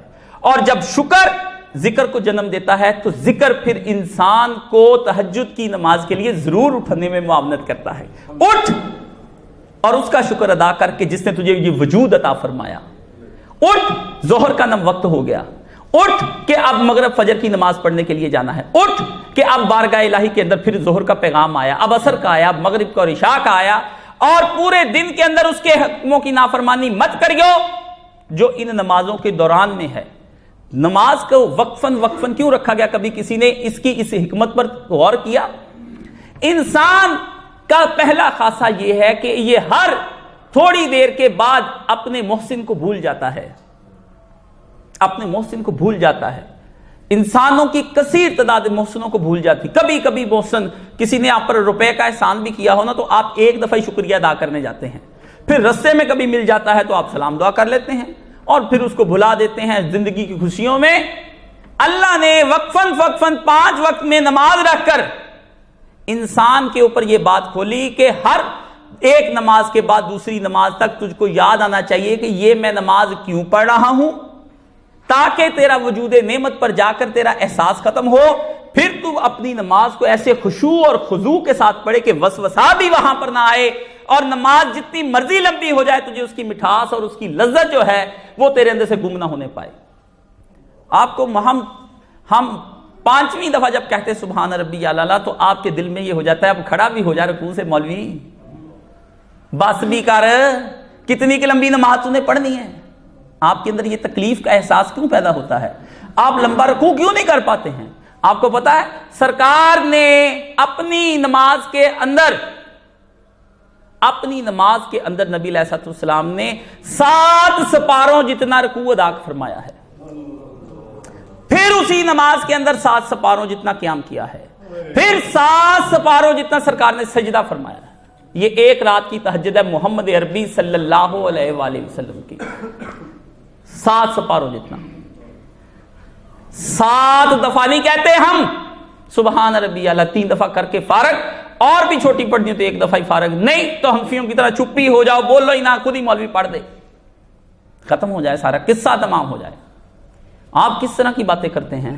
آپ کہتے ہیں کہ ہمیں نماز پڑھا دو، ہم آپ کو یہ کہتے ہیں نماز پڑھی نہیں جائے گی، آپ کہتے ہیں بھاگم آئیں آتے اللہ اکبر، مٹھاس بھی مل جائے، وجود نعمت کا احساس بھی مل جائے، ذکر بھی ہو جائے سبحان اللہ۔ یہ کون سی نماز ہے آپ کی؟ اس لیے میرے عزیزان گرامی، جب تک وجود نعمت کے اوپر آپ کی بات ختم نہیں ہوگی اتنی دیر تک آپ کو اس کا کچھ پتہ نہیں چلے گا۔ تو آج صفات کے لیے صرف یہی ایک چھوٹی سی بات، انشاءاللہ العزیز بہت سی باتیں ایسی ہیں جو انشاءاللہ العزیز ہم اس کے اندر صفات کو سمجھنے کی کوشش کریں گے۔ صفات نہ سمجھ آئیں تو ذات کبھی سمجھ نہیں آئے گی، صفات سمجھ نہ آئیں تو پھر آپ شرک بھی کریں گے، آپ بدعتیں بھی کریں گے، سب کچھ کریں گے۔ ایک بہت بڑے فلسفی نے جو ایمان والا تھا، اس نے فلسفہ پڑھا رکھا تھا، تو اس نے ایک بات کہی تھی، اس نے کہا کہ آپ کسی قوم کا مجھے تصور خدا سمجھا دیں، میں اس قوم کا پوری تہذیب اور اس کا تمدن آپ کو سمجھا دوں گا وہ قوم کیسی ہے، وہ بدماش ہے، گنڈی ہے، وہ قوم لچی لفنگی ہے، کیا ہے، میں آپ کو سمجھا دوں گا۔ کیوں؟ جس کا خدا کا صفات اور اس کی ذات ٹھیک ہو گئی، تصور ٹھیک ہو گیا، اس کا نیچے تک ایک ایک بندہ ٹھیک ہو گیا۔ یا کسی قوم کا لفنگ پن آپ ہم کو دکھا دیں، لچر پن، ہم آپ کو بتا دیں گے ان کا خدا کا تصور ٹھیک نہیں ہے۔ پیارے پیغمبر صلی اللہ علیہ وسلم کو 23 سالہ زندگی کے اندر صرف بندوں کو صفات الہی سمجھاتے سمجھاتے آپ کی پوری عمر صرف ہو گئی۔ قرآن پورا صفات الہی کا مظہر ہے، پورا قرآن پڑھ جائیں، قرآن کی ایک ایک آیت میں اللہ تعالیٰ کی صفات ہیں، اور جس پر صفات کا ظہور ہو جاتا ہے، جس پر صفات کا انکشاف ہو جاتا ہے، جب وہ اپنے موقع کے عین مطابق اس صفت الہی کے ساتھ خداوند عالم کو پکارتا ہے تو فوراً رحمت اس کی طرف نگاہ کرتی ہے اور صفت اس کی اوپر اپنا پورا ظہور کر دیتی ہے۔ یہ جو برسوں کہتے ہیں ہم پڑھتے رہے ہیں، کسی لوگوں کو میں وظیفہ بتاتا ہوں پڑھنے کے لیے، اول تو لوگوں کو عقل ہی نہیں ہمارے پاس جب آتے ہیں، تو میں تو لوگوں سے کہتا نکلو یہاں سے، بھاگو، کیا لینے کے لیے آ گئے ہو ہمارے پاس، جاؤ کسی پروفیشنل مولوی کے پاس، کسی پیر کے پاس، اس کے پاس جاؤ، وہاں جا کے تسبیحاں پڑھو۔ اس سے لوگ کہتے ہیں کہ سب بد اخلاق ہیں۔ واللہ میرا اخلاق تمہارے اخلاقوں سے بڑا بہتر اور اعلیٰ ہے، کیونکہ مجھے پتا ہے میرا اخلاق کیا ہے، کیونکہ آپ کو بھی اخلاق کی صحیح تعریف ہی نہیں آتی، آپ کو تو کسی کے ہاں آنا نہیں آتا، کسی سے لینا کیا ہے آپ نے؟ کسی کو بتائیں نا کہ آپ یا سلامو 101 بار پڑھتا ہوں، اگر آپ پڑھتے بھی ہیں تو ادب کا تقاضا یہ نہیں ہے کہ آپ مجھے کہیں میں پڑھتا ہوں، میں پتہ نہیں کس جذبے سے بتا رہا ہوں اور آپ پتہ نہیں کس جذبے سے پڑھ رہے ہیں، یہ تاثیر ہوتی ہے۔ رسول اللہ نے پوچھا میرے صحابہ یہ شہر کون سا ہے؟ مکہ میں کھڑے ہو کر لوگوں نے کہا اللہ اور اس کا رسول ہی بہتر جانتے ہیں۔ صحابہ یہ دن کون سا ہے؟ فرمایا اللہ اور اس کا رسول ہی بہتر جانتے ہیں۔ صحابہ یہ مہینہ کون سا ہے؟ اللہ اور اس کا رسول ہی بہتر جانتے ہیں۔ ادب یہ ہے کہ جانتے ہوئے بھی اظہار نہ کیا جائے۔ استاد کا ادب یہ ہے کہ استاد ایک ہی بات کو 100ویں باری رپیٹ کر رہا ہو تو اتنی ہی تحسین اور داد استاد کو دو جتنی کہ تم نے پہلی دفعہ سن کر دی تھی۔ مرشد بنانے کے لیے آ جاتے ہیں. مرشد کو رکھا ہوا انہوں نے کوئی تسبیح پروگرام. مرشد اس طرح نہیں بنتے. تو آنے سے جب آپ لوگ آتے ہیں یہاں پر تو سیکھنے کے لیے جب آتے ہیں تو جو کوئی بتائیں نا, ہم اپنا نہ آگے بتانا شروع کر دیں. میں سورہ واقعہ بھی رات کو پڑھتا ہوں, میں فلانا بھی پڑھتا ہوں, تو پڑھتے رہو. پھر کیا ہوا؟ کچھ بھی نہیں ہوا. کوئی آئے تو اس سے پوچھیں کہ کچھ وضاحت فرما دیں کہ کس دل کے ساتھ ادا کروں. تو پھر ہم آپ کو بتائیں نا کہ جب تم یا رحمان کہو گے تو 10 منٹ ہم تم پر لگائیں, کوئی دل کی کیفیت بدلے, دل کے اندر صفات کا ظہور ہو, تجلیاں اوپر دل کے اوپر پڑے, سیاہ دل روشن ہو جائے. سرکار نے فرمایا ایک نقطہ لگتا ہے جب آدمی گناہ کرتا ہے, پھر وہ نقطہ حضور نے فرمایا جیسا کہ آپ دیکھتے ہیں کہ ناقص صفحے کے اوپر جب آپ سیاہی سے لکھتے ہیں تو وہ صفحے کے اوپر سیاہی پھیل جاتی ہے. سرکار نے فرمایا اسی طرح پورے دل پہ پھر وہ پھیل جاتا ہے. فرمایا پھر اللہ کے رسول فرمایا جب وہ ذکر کی جانب آتا ہے تو پھر ایک نقطہ نور کا لگتا ہے. وہ نور کا نقطہ پھر جب پھیل جاتا ہے دل روشن ہو جاتا ہے. نور کا نقطہ لگوانا آسان نہیں جب تک کہ آپ اللہ کی صحیح صفات کو صحیح سمجھ نہ لیں. میری خداوند عالم سے یہ دعا ہے, خداوند عالم اے ہمارے پیارے رب, ہمیں اپنی صفات کو صحیح طور پر سمجھنے کی توفیق عطا فرما. صفات کی تجلیات کا ظہور ہم کو دکھا, ہماری ذات کے اندر ظہور دکھا, ہمارے گھروں کے اندر اس کا ظہور دکھا, ہمارے شہروں اور ملکوں کے اندر اپنا ظہور دکھا. جب تو شافی ہے تو پھر یہ دنیا کی تمام چیزیں, یہ کرونا اور یہ سب چیزیں کیا ہیں میرے مولا؟ کافر کہتے ہیں, اعلان کیا آئمت امام الکفر, ٹرمپ, قرآن نے یہ لفظ ان کے لیے استعمال کیا, آئمت الکفر, کفر کے امام, یہ امام الکفر ہے. اعلان کرتا ہے کہ سب امریکہ کے اندر یہ اعلان ہے کہ سب لوگ چرچوں میں اکٹھے ہوں اور خدا کو پکاریں کہ اس مصیبت سے ہمیں نجات عطا فرمائے. آپ کہتے ہیں ادھر سے یہاں سے ساری مسجدوں کے اندر سے لوگوں کو باہر نکالیں. کیا ایک امام الکفر کا فتویٰ ہے, ایک اس کا فتویٰ ہے. آپ دیکھیں اس وقت آپ کو پوری امت کو ضرورت تھی کہ عالم کھڑا ہوتا اور کہتا ہے ایک بیانیہ کافروں کا ہے, ایک بیانیہ مومنوں کا ہے. مومنوں کا بیانیہ آپ کو سناتا کہ اہل ایمان کیسے ان وباؤں کو لیتے ہیں اور کیسے سوچتے ہیں, اور اہل کفر کیسے سوچتے ہیں. رسول اللہ کی حدیثوں کو خراب کر رہے ہیں کہ کوڑی آیا, سرکار نے اسے سلام نہیں لیا اور بیعت نہیں لی. تو نبی علیہ السلام تو وہ ہیں کہ اپنی زبان سے لعاب لگائیں علی تو علی کی آنکھیں ٹھیک ہو جائیں. حضور جس کے سر پر, اللہ اکبر, جس کے سر پر سرکار ہاتھ رکھ دیں تو نبی علیہ السلام کچھ اس طرح سے ہاتھ رکھا اس نے میرے ماتھے پر کہ روح تک اتر گئی, اندر کی تاثیر مسیحائی کی. نبی کیا جس پہ ہاتھ رکھ دے تو وہ اس کو ہو جائے. لوگ نبی کے بال کو پانی کے اندر ہلائیں اور وہ ام سلمہ کے پاس آئیں اور آب خورا لائیں پانی کا اور اس میں ہلائیں, سرکار یہ کرے اور شفا ہو جائے. لوگ بی بی عائشہ کے پاس آئیں, حضرت اسماء کے پاس کرتا ہے, یہ مسلم شریف جا کر نکالو, اپنے سے نہیں سنا رہا ہوں, کرتے کے اندر اس طرح پلو حضور کا ہلائیں تو لوگوں کو شفا ہو جائے. آپ نے حج پر سر مبارک مونڈا اور حکم دیا کہ میرے آدھے بال حضرت انس بن مالک کے باپ کو دے دیے جائیں, جس نے میری خدمت کی. انس نے 10 سال انس کو معاوضہ دے دیا دنیا میں کہ یہ لو بال تم لے لو سارے, آدھے پوری امت کو دے دیے. خادم کہ کیا فضیلت آپ نے کہ میری خدمت کرنے والا پوری امت ایک طرف, لاکھوں صحابہ, میرا جوتا, میری ٹوپی, میرے کپڑے, میرا کرتا, میرے گھر کا سامان لانے والا ایک طرف. انس کی اتنی عزت فرمائی سرکار نے, فرمایا انس یہ لے لو, جس کو تم چاہو اس کو دے دو, اور ادھر سے جس کو میں چاہوں اپنے بال دے دو. انس وہ بال لوگوں میں تقسیم کرتے رہے. سرکار سراپا شفا ہے. تو آپ کو سمجھ ہی نہیں آئی وہ حدیث کیا ہے. سرکار نے 2 طرح کی چیزیں بیان فرمائی ہیں. ایک ہے وہ لوگ جو توحید میں ابھی پختہ نہیں ہوتے, کمزور ہوتے ہیں, اور ایک وہ لوگ جو توحید میں مضبوط, اسٹرانگ, خدا پر پورا کامل ایمان, یقین کہ میرا خدا واحد قہار ہے اور زمین پر کنٹرولر ہے اور اسی کی بادشاہی ہے. پہلے والے کے لیے جن کے ایمان کمزور ہیں, سرکار نے فرمایا کہ طاعون کی بیماری حضور کے دور میں, یہی کرونا وائرس پھیل گیا اس زمانے میں بھی, ایک بیماری کے کروڑ نام رکھ لیں, بیماری تو بیماری ہے, وبا, اس کا نتیجہ موت ہی نکلنی. فرمایا شہر کے اندر کوئی آئے نہ باہر سے اور باہر والا جائے نہ, ورنہ حضور کہتے ہیں کہ وہاں کا صحت مند یہاں آ جائے موت سے بھاگ کر، ادھر والا جائے نہ۔ فرمایا کہیں یہ نہ ہو کہ اپنے توہم پرستی کی بنا پر وہاں سے وہ آئے اور کہے کہ وہاں بندے مر گئے، میں بھاگ آیا، میں بچ گیا۔ یہ یہاں سے جائے یہ کہے کہ میں بھاگ گیا تھا یہاں سے، اس شہر سے نکل کے، یہ وہاں نہ جائے، کہیں یہ وہاں گیا ہے اس کو بیماری لگ جائے تو یہ کہے میں نہ آتا تو میں بچ جاتا، تقدیر کے خلاف چل پڑتا۔ سرکار نے فرمایا گویا، اگر، مگر، کاش، یہ 4 جملے شیطان کے جملے ہیں۔ آپ کہتے کاش میں وہاں نہ جاتا تو یہ نہ ہوتا، اگر میں وہاں چلا جاتا تو یہ ہو جاتا، اگر ابا جی یہ کر جاتے تو یہ ہو جاتا، اگر بیٹا نہ یہ کرتا، اگر، مگر، تگر۔ فرمایا جو ہو رہا ہے وہ لکھو مکتوب، مکتوب۔ یہودی لیوپولڈ جس کو اسد کہتے ہیں اور وہ ایمان لے کر آئے اسی صدی کے اندر، اور پاک قائد اعظم نے دستور اس کو دیا تھا، اگر وہ بنا جاتا دستور، آپ کی تو حکومتوں نے جوتے مار کے نکال دیا، اس کا سارا دفتر ہی جلا دیا جس میں دستور اسلام بنا رہا تھا۔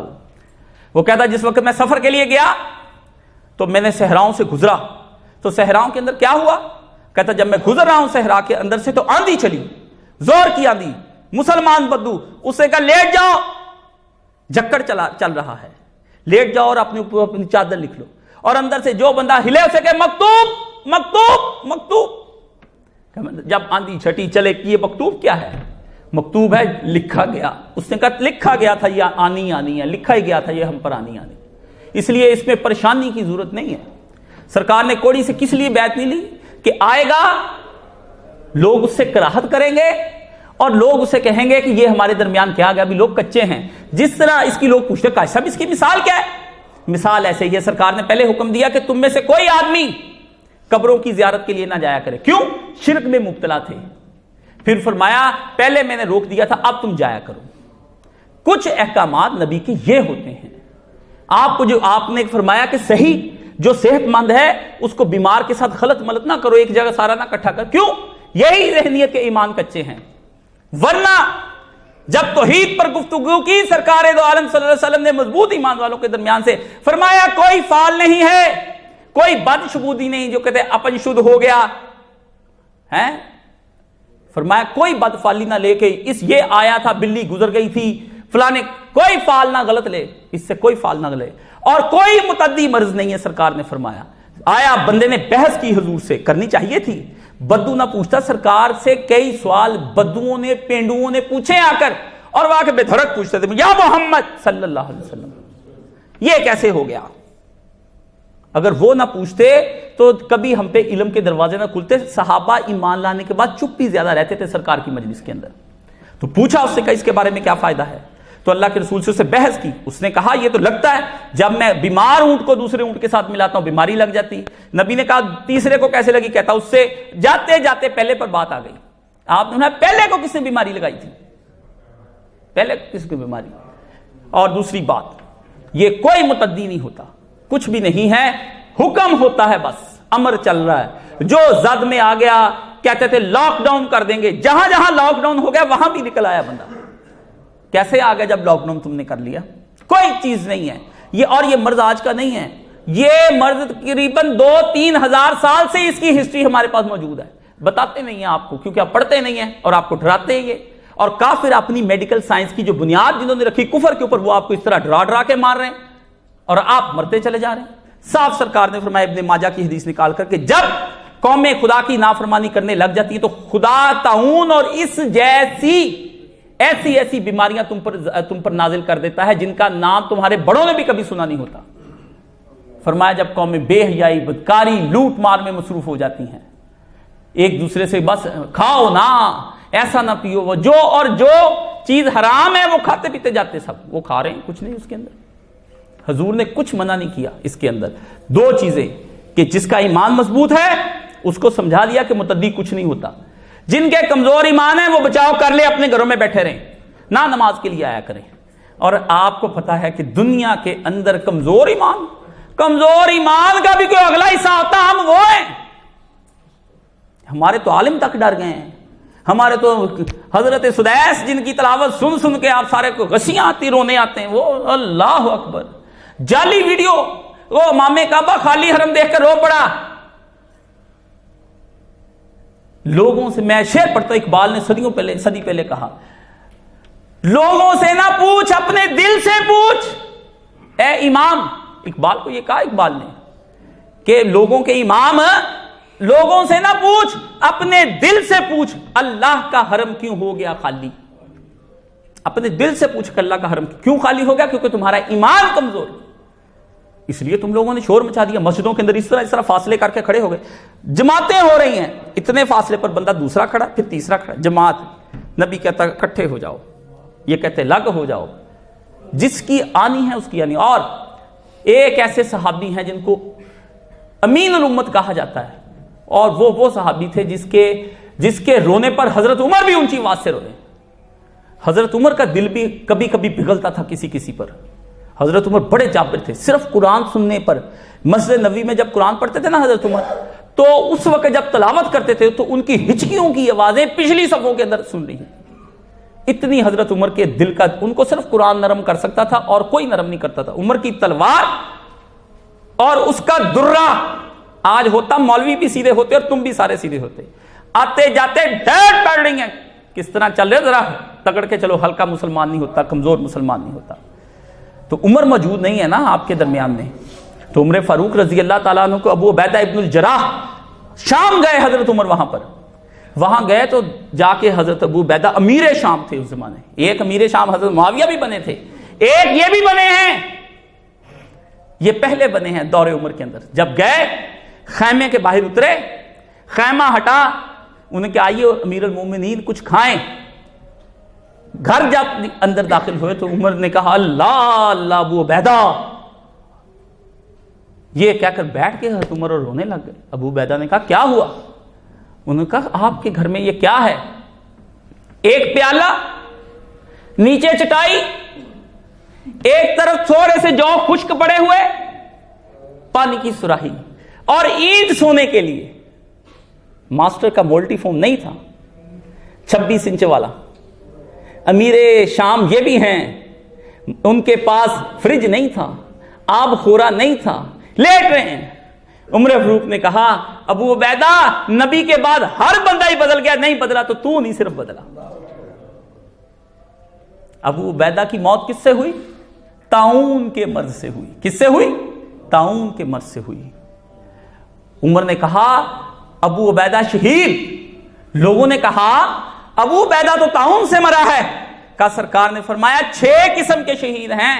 جب میدان جنگ میں جا کر شہید نہیں ہوتے انسان تو فرمایا بندے بڑے پیارے ہوتے ہیں اللہ کو، اور اللہ کو کے بڑے قریب ہوتے ہیں.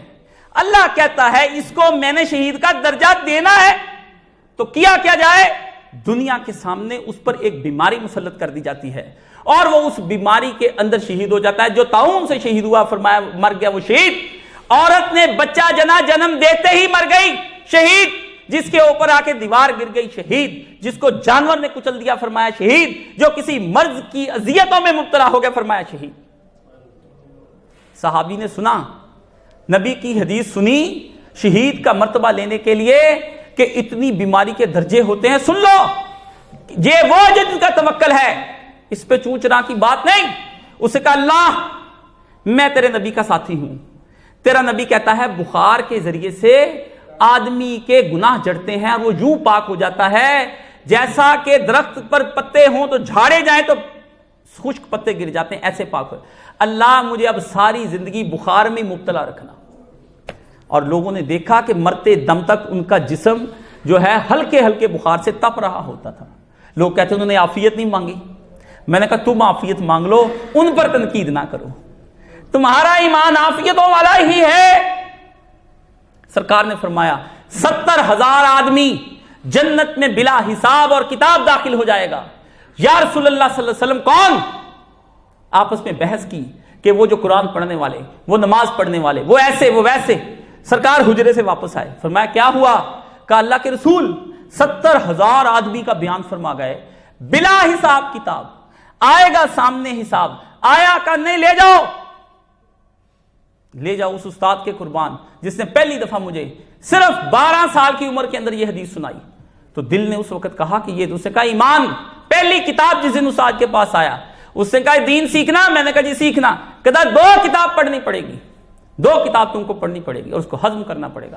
ایک حضرت امام محمد بن عبد الوہاب رحمہ اللہ و تعالی، جن کی وجہ سے ہمیں وہابی کہا جاتا ہے، ان کی کتاب التوحید تم کو پڑھنی پڑے گی، اور اس کی شرح ان کے بیٹے نے لکھی فکرۃ عیون، وہ آنکھوں کی ٹھنڈک کا، یہ پڑھ لے توحید مضبوط. دوسری حضرت شاہ اسماعیل شہید دہلوی رحمۃ اللہ علیہ کی تقویۃ الایمان، جو اس کو پڑھ جائے، نہ گالی آج تک یہ قوم دینے سے رکی ہے امام محمد بن عبد الوہاب کو، نہ حضرت شاہ اسماعیل شہید رحمۃ اللہ علیہ کو بالا کوٹ کے اندر جنہوں نے جہاد کرتے ہوئے شہید ہو گئے. تو شاہ جی کی 2 کتابیں پڑھی، فرمایا 2 پڑھ جا ایمان پختہ ہو جائے گا. پوچھا اس میں کیا ہے؟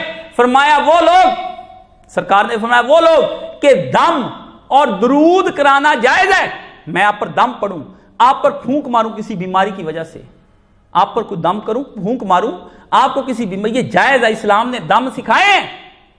لیکن فرمایا اس آدمی نے کہا میں یہ دم بھی نہیں کرانا چاہتا، میرا توکل ہے اللہ پر، میں کچھ نہیں، میرے رب نے مجھے جیسے رکھا میں ویسے ہی زندگی گزارتا اس پر صبر شکر کرتا ہوا چلا جاؤں گا. اللہ نے کہا اتنا صبر شکر کہ حرام تو حرام حلال بھی نہیں کر کے آیا ہمارے سامنے، چلو سب جنت کے اندر بغیر حساب کتاب کے. حضرت عکاشہ ابن محصن، اللہ اللہ عکاشہ تیرے نصیب، کاش ہم بھی ہوتے. اس سے اٹھا، ادھر ہی لوگوں نے کھڑے ہو کر کہہ دیا بندے تیز ہوتے تھے، ہماری طرح کے بدو الو نہیں ہوتے تھے. نبی کے صحابہ ایسے نہیں، کوئی چھان برا معاذ اللہ نہیں تھے. سیوں کو تو عقل ہی نہیں آئی کہ ان سے ہم نے کیا لینا ہے کیا نہیں لینا ہے. ان کی تو عقل کا دروازہ اور پردہ بند ہو گیا، علم کا ایک دروازہ بند کر دیا. نبی کا خاندان اپنی محبتوں کا امین ہے، لیکن نبی کے صحابہ کی تم نے اگر قدر نہ جانی تو وہ بھی کچھ نہیں تم لوگ. تو صحابی اٹھے، حضرت عکاشہ بن محصن رضی اللہ تعالیٰ عنہ، کہ یا رسول اللہ دعا کیجئے کہ میں ان 70,000 لوگوں میں سے ہو جاؤں جو 70,000 لوگ بنا حساب کتاب کے جنت میں چلے جائیں گے. اللہ کے رسول نے کہا اللہم اجل منہم، یا اللہ عکاشہ کو ان میں سے کر دے. نبی کی عکاشہ زیرک تھا، دنیا کا بریلینٹ، جینیس، چلاک، ہوشیار. تمہارے ہاں چلاکی کی تعریف دولت، مال، عورت، کپڑا، جوتا، گھر بار، بینک بیلنس، عہدے، منصب، تم یہ تمہارے ہاں ذہین بچہ اس کو گنتے ہو جو اے لیول کر گیا، او لیول کر گیا، اچھا ڈاکٹر بن گیا، انجینئر بن گیا. نبی کی تعلیم کے اندر جینیس وہ ہے جس نے موقع کو پہچان کر اسی وقت کہا اللہ کا رسول اگر یہ بات ہے تو مجھ کو کر دو ان میں سے. نبی نے دعا کی، ایک اور اٹھ کھڑا ہوا، یا رسول اللہ میرے لیے. فرمایا صحابہ کا تو عکاشہ بازی لے گیا، تم پیچھے رہ گئے. عکاشہ بازی لے گیا، تم پیچھے رہ گئے.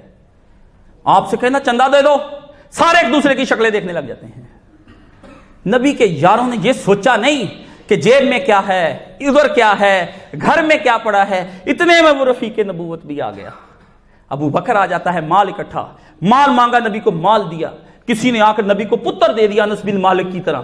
انس کی ماں آئی، چلاک ہوشیار عورتیں کیا ہوتی تمہاری عورتوں کی طرح گدیاں نہیں، یہ گدیاں ہیں جو گھر میں پال رکھی ہیں. کیا کروں پھر مجھے کہنا پڑتا ہے. یہ مال پیسہ ہر وقت آپ کو طرح طرح کے طریقے سکھاتی حرام کمانے کے اور حرام منگوانے کے. کیا صحابی ام سلیم آ گئی، انس کی ماں، یا رسول اللہ صلی اللہ علیہ وسلم اللہ جانے انس کی ماں نے کب سے سوچ رکھا ہے. انس 10 سال کا تھا جب رسول اللہ کو دے کر گئی، انس 20 سال کا ہوا رسول کے پاس آ گئی. رسول بوڑھا ہے، آنکھیں دیکھ چکی کہ نبی جانے والا ہے، نبی بیمار ہے. آ کر کہا اللہ کے رسول پتر دے گئی تھی جب 10 سال کا تھا، آج جوان ہو گیا 20 سال کا ہے، کچھ مانگنے آئی ہوں، کچھ مانگنے آئی ہوں.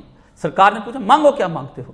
کہا یہ نہیں کہا مجھے جگیر دے دیں، باغ دے دیں، وہاں پر انس کو آپ کی بڑی خدمت کی ہے، اس کی پینشن لگا دیں، اس کی گریجوٹی دے دیں. کہا اللہ کے رسول انس کے لیے کچھ ایسی دعا فرما دیں کہ انس کی یہ دنیا اور وہ دنیا دونوں ہی آپ کی اس کی آسان اور اچھی ہو جائیں، اس کو مل جائیں. سرکار نے ہاتھ بلند کیا، یا اللہ انس کی مال جان اولاد کے اندر ایسی برکت عطا فرما کہ دنیا دیکھے اور بعد میں اس کو جنت الفردوس میں لے جا. نبی نے دعا کی، دنیا نے دیکھا انس کے 120 پوتے پوتیاں، نواسے نواسیاں، بیٹے بیٹیاں. اس زمانے میں عربوں کے اندر قبیلہ جان ہوتی تھی سب سے زیادہ. آج بھی 10-15 بھائی ہوں تو بندے کو آسرا ہوتا ہے، 2-4 ہی ہوں تو بندہ مراج پر پہنچ جاتا ہے. 120 پوتے پوتیاں، اتنی اولاد. اور انس کا مال ساری دنیا کا باغ سال میں 1 دفعہ کھجور کا پھل دیتا تھا، انس کا باغ 2 دفعہ پھل دیتا تھا، انس کا باغ 2 دفعہ پھل دیتا تھا۔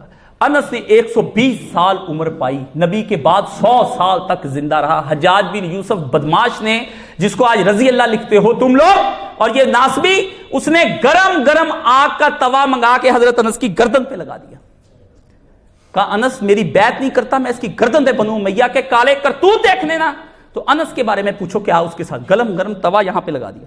انس کی چیخیں نکل گئی، انس نبینا ہو گیا، انس نبینا ہو گیا۔ تو اس نے لوگوں کے اندر جب توا لگا اور نبینا ہو گیا تو جا کر لوگوں کو کہا، مدینے کے لوگوں کو اس نے کہا، اوے لوگ، حضرت عیسیٰ علیہ السلام کا گدھا عیسائیوں کو مل جاتا نا، اس کا کھر بھی مل جاتا، اس کو چوم چوم کے مار دیتے، تمہارے اندر نبی کا خادم آیا تو یہ صلہ تم نے عطا کیا۔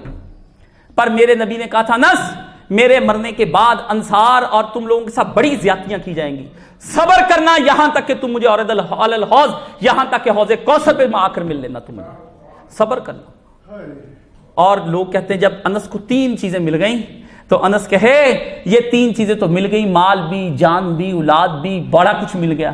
اب پتا ہے جب یہ 3 پوری ہوئی ہیں تو اس کا مطلب 4تھی بھی پوری ہو جائے گی، میں جنت میں داخل ہو کے رہوں گا۔ وہ نبی سے کچھ مانگ رہے ہیں، آپ او لیول کرا رہے ہیں، اے لیول، ایچیسن گورنمنٹ کالج فلانا ٹمکانا، پڑھ کے پھر کیا نکلتا ہے؟ وہی گدے کے 4 حرف، وہی گدھا۔ یہاں پہ کیا نبی سے سیکھ رہا ہے؟ نبی نے انس کو کوئی ڈگری، کوئی مشکات شریف نہیں پڑھائی، کوئی قرآن نہیں یاد کرایا، کچھ نہیں کرایا، بس انس کو بات سمجھائی کہ انس اللہ سے ڈرنا ہے۔ جب نکلا انس اللہ سے ڈرنا ہے، کسی کو انس کے گھر جانے کی، نبی کے گھر جانے کی اجازت نہیں تھی، بیبیوں کے ہاں بھی انس جایا کرتا تھا پوچھنے کے لیے۔ انس نے بتایا کہ جب میں حضور کے گھر گیا ایک دن تو فوراً حضرت ام سلمہ نے پردہ کر لیا۔ میں نے کہا ماں کیا ہوا؟ فرمایا اجنبیوں سے تیرے نبی نے کہا ہے کہ حکم آ گیا اللہ کی طرف سے کہ ہم پردہ کر لیں، غامدی کو جا کر سمجھاؤ کہ انس تو بچوں جیسا تھا، روز ان کے گھر میں پیدا ہوا تھا اور جوان ہوا، تو ان سے پردہ اماں بوڑھی کیوں کرتی 85 سال کی؟ ان کو سمجھ نہیں آئے گی، نہ تمہارے روشن خیالوں کو، نہ تمہارے سرکاری ملاؤں کو، نہ تمہارے ادھر ادھر کے پیروں کو۔ کچھ کرونا نہیں ہے، کچھ کرونا نہیں ہے، کچھ نہیں کر سکتا، وحدہ لا شریک ہے۔ دعا کر لیں کہ خدا، اور جو مر جائے وبا کا یہ اصول رکھ لے، مومن مرے گا وبا سے تو جنت میں چلا جائے گا، شہید ہو جائے گا، کافر مرے گا جہنم کے اندر چلا جائے گا۔ اب تک جتنے مومن مرے سب شہید ہو چکے ہیں۔ آپ کو سادہ مثال دے کر ختم کروں، جنگ ہوتی، جہاد آپ نے دیکھا جہاد ہو رہا ہوتا ہے، بندے ادھر بھی مر رہے ہوتے ہیں، بندے ادھر بھی مر رہے ہوتے ہیں، تو یہ جنت جا رہے ہوتے ہیں، وہ جہنم جا رہے ہوتے ہیں، ان کو فرشتے جہنم کے لینے آ جاتے ہیں، ان کو فرشتے جنت کے لینے آ جاتے ہیں، کام ایک ہی ہو رہا ہے۔ اگر اسی طرح موت سے گھبرا گھبرا کے تم نے مرنا ہے، موت کے آئینے میں وہی ہے تیرے زمانے کا امام برحق۔ اس نے کہا کس کو بنانا ہے لیڈر؟ جماعت کا امیر کون ہوتا ہے؟ تنظیموں کا امیر کون ہوتا ہے؟ اس نے کہا وہی ہے تیرے زمانے کا امام برحق جو تجھے حاضر و موجود سے بیزار کرے۔ دنیا کی ہر نگاہ چھوڑو، ہمیں نے اس دنیا کے اندر کیا لینا ہے؟ کچھ کما لیتے ہیں، کھا لیتے ہیں، اس لیے کہ دنیا گزرنی ہے۔ وہی ہے تیرے زمانے کا امام برحق جو تجھے حاضر و موجود سے بیزار کرے، موت کے آئینے میں دکھا کر تجھے رخ دوست، صفات الہیہ دکھائے کہ کل اللہ سے جا ملیں گے، موت کے آئینے میں دکھا کر تجھے رخ دوست، زندگی اور بھی تیرے لیے دشوار کرے۔ ہم تو یہاں مرنے کو بیٹھے ہوئے ہیں، کب وقت آئے کب جائے۔ ابراہیم علیہ السلام، آدم علیہ السلام، رسول خدا، امام حسین، علی مرتضیٰ، خود اللہ تعالی، جنت، جبریل، فرشتے، سبھی تو تمہارا انتظار کر رہے ہیں۔ اللہ نے فرمایا جو ہم سے ملنا نہیں چاہتا اس کی عمر بڑھا دیتے ہیں، جو ہم سے ملنا چاہتا ہے عمر کم کر کے اپنے پاس بلا لیتے ہیں۔ ہم سے ملنا چاہتا ہے، جائیے جا کر سورہ بنی اسرائیل کی آخری آیتیں پڑھیں۔ اللہ نے کہا مومن نے چاہا خدا سے ملنا، اللہ نے مومن کی سن لی۔ کہاں ہے وہ حضرت عبداللہ بن عمر؟ ہیں جی آ گئے جہاد میں، رسول اللہ نے کہا تو لنگڑا ہے، لنگڑا بھی کبھی جہاد میں گیا، اٹھ کے کھڑا ہو گیا۔ پہلے کافر اتنا پکا تھا حضور کو نہیں مانتا تھا، مسلمان ہو گیا تو آ گیا حضور کے بعد لنگڑا بن کر، یوں لنگڑا ایسے ایسے لنگا کے چلے۔ حضور نے فرمایا کیا کر رہا ہے عمر، کیا کر رہا ہے تو؟ عمر ابن الجموع فرمایا کیا کر رہا ہے عمر؟ کہ اللہ کا رسول میں تجھے دکھا رہا ہوں جہاد میں جاؤں گا کٹ جاؤں گا, جب کٹوں گا تو لنگڑا لنگڑا کر خدا کی جنت میں داخل ہو جاؤں گا. اللہ سے کہوں گا 2 پاؤں سلامتی دیے تھے, لنگڑ لنگڑ کر جہاد میں آ گیا, ٹکڑے ہو گئے. جاتے وقت کہا بیٹا 9 بہنیں ہیں تیری, آپ کو تو 2 بیٹیاں بیانی, 9 بہنیں. جاتے وقت عبداللہ کو بلایا, عبداللہ تیری 9 بہنیں پتر, پیچھے خیال کری میرا قرضہ اتار دی, میں جنت جانا. بیٹا کہ میں نے جانا ہے, باپ کہ میں نے جانا ہے. حضور نے کہا جانے دے, باپ کو جانے دے. شہید ہو گئے. یہاں زندگیوں کے لیے تڑپ رہے ہیں, مر نہ جائیں, سینٹرلائز سے ہاتھ دھو لیں, اوپر ڈال لیں, فلانا ہو گیا, یہ ہو گیا. بھئی پاک رہیں, صاف رہیں, نیٹ اینڈ کلین رہیں, یہی نبی کا حکم ہے. کمروں کو صاف ستھرا رکھیں, نیٹ اینڈ کلین, توکل الہی, دعا کریں یا اللہ بسم اللہ الذی لا یضر. کیا تعریف کروں اس کلمے کی, بسم اللہ الذی, تو وہ پاک نام والا ہے, جب تیرا لے لوں نام تجھے دل میں بسا لوں, دماغ میں بسا لوں, رونگٹوں میں بسا لوں, تجھ کو یاد کروں, تیری طرف دیکھوں, تیرے پہ توکل کروں, تمنائیں تجھ پر, امیدیں تجھ پر, مرکز تجھ پر, زندگی تو دے, موت تو دے, تندرستی تو دے, خوشیاں تو دے, غم تو دے, پر ساتھ رہنا. کیا کہا, یہی بسم اللہ کی بے کا نقطہ جس کے اندر راز ہیں سارے قرآن مجید کے, کہ بسم اللہ فرمایا سب کچھ آئے درپیش, ایک تیرا ساتھ دوجے ہاتھ میں ہاتھ, تیجے شام سہانی ہے. محبوب کے لیے آدمی یہی تقاضا کرتا ہے, یا اللہ تیرا ساتھ, پھر میرا ہاتھ تیرے ہاتھ, دوجا ہاتھ میں ہاتھ, تیرا ہاتھ. لا یضر, پھر یہ کرونا کیا, آسمان کے شیطان کیا, زمین کے شیطان کیا, کل مخلوق کیا, لا یضر ما اسمہ فی شیء سماوات والارض, کوئی چیز ایسی نہیں جو زمین و آسمان میں مجھے چھیڑ جائے تیرے ہوتے ہوئے. ایک دفعہ صبح ایمان سے پڑا ہوا ہو, 3 دفعہ نبی سرکار نے کہا کون نقصان, اعوذ بکلمات اللہ التامات, جو خلق بھی تو نے کر دیا اس سے مجھ کو بچا لیے. نہ پڑھنے والی زبانیں, نہ ایمان لانے والی, بس جدھر چلو کافروں کے بیانیے پہ کبھی یقین نہ کرنا. کرونا سے مرا شہید, سب کو زد میں لے رہا ہوتا ہے, صرف آزمائشیں تل رہی ہوتی, صرف صفات نہ سمجھنے کی بنا پر کائنات سمجھ نہیں آتی. وآخر دعوانا الحمدللہ رب العالمین.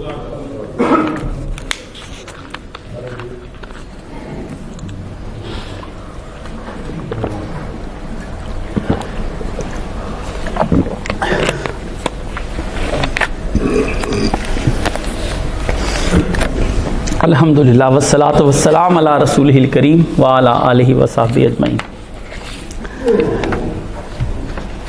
مارچ کا عفت 55 روپے, حساب سیدھا رکھنے کے لیے 50 روپے ادا کر دیں, 2 4 لیتے جائیں, نیکیاں کمائیں. 1 رسالہ دنیا میں رہ گیا یہ عفت, عورتوں کو ٹھیک کرنے کے لیے لے جایا کریں. 50 روپے کی کیا اس وقت اوقات ہے. جب یہ میرے جہاں نامہ اعمال آپ کا لکھا جائے گا نا, وہاں عفت بھی رکھا جائے گا. جب آپ کا نامہ اعمال لکھا جائے گا, اس نامہ اعمال میں پورا عفت بھی لکھا جائے گا کہ اپنی بیٹے بیٹی کے لیے اور اپنی اصلاح کے لیے یہ عفت لے کر گیا تھا. اور اس وقت یہ 5-7 مائیاں بوڑھی ہو گئی 80 سال کی, یہ وہ لکھ رہی ہیں. تو وہ جس وقت بڑھاپے میں لکھ رہی ہیں تو ان کو پتہ نہیں کیا جزا ملتی ہے اللہ کی طرف سے. تو لے جایا کریں, اس طرح کی سستی نہ کیا کریں کہ ہے نہیں فلانا. آپ کے بڑے بڑے امیر بندے آپ میں سے 4 لے گئے, ایک اپنے بھائی کے گھر بھیج دیا, ایک سالی کے گھر بھیج دیا, ایک اپنے دوسری سامنے والے ہمسائے کے گھر بھیج دیا. 4-5 رشتے کور ہو گئے, آپ کا نامہ مال بڑھ گیا. میری والدہ نے علم و آگہی 25 سے 30 لگوائے ہوئے تھے, پھر بڑھا لیے. مرنے کے بعد سے لے کر آج کے دن تک وہ علم و آگہی چل رہے ہیں. سب لوگوں کے گھروں میں وہ تقسیم کرتی تھی, آج بھی چل رہے ہیں. صدقہ جاریہ کرنے کے یہ طریقہ کار ہیں. میرے ماموں کی طبیعت بہت زیادہ خراب ہے, درخواست ہے کہ دعا فرما دیں. اللہم اشف کل مریض. کیسی دعا ہے؟ نسأل اللہ العظیم رب العرش الکریم ان یشف مرضانا مرض المسلمین. مجھے تو اتنی پیاری لگتی, مجھے یاد نہیں ہوتی تھی. مولانا اسحاق صاحب نے اتنی دفعہ مانگ مجھے یاد کرا دی. ہاں جی, رب العرش الکریم, شہنشاہی تیری ہے. یہ جو بیماری ہے یہ تجھ سے پوچھ کر آئی ہے, تیری مہربانی ہے. میں ٹھیک ٹھاک رہنا چاہتا ہوں, اسے واپس ہی بلا لے. واپس لے جاتا ہے, چلی گئی, آ جاؤ بھائی واپس, چلا گیا. کتا, آپ کسی کے گھر چلے جائیں, اس نے ڈبو کھلا رکھا ہو, موتی, جیمی, بڑے نام رکھے ہوئے ہیں آپ نے, وہ جب پھرتا ہوتا ہے گھر کے اندر آپ کو داخل نہیں ہو دیتا. آپ کہتے چوئی صاحب یہ ذرا کتے کو آواز دے، وہ کہتے ڈبو ادھر آ جاؤ، یہ اپنا ہی بندہ ہے. ڈبو چھوڑ کے مالک کے قدموں میں لوٹنے پوٹنے لگ جاتا ہے. آپ پاس بیٹھے اتنا ڈرے ڈرے چائے پی رہے ہوتے ہیں، سمجھ گئے کہ کسی وقت بھی ڈبو میاں پکڑ لیں گے. اللہ سے کہہ دیں یا اللہ تو نے بچانا ہے، بچا لے گا. اور اگر نہیں بچانا، آپ کی دعا جو ہے وہ رائے گا نہیں گئی، آپ نے مانگ لی، آپ کی قبول ہو گئی. اس کو لے کے جانا ہے کسی وجہ سے، وہ لے جائے، الحمدللہ لے گیا، بہت اچھا ہے.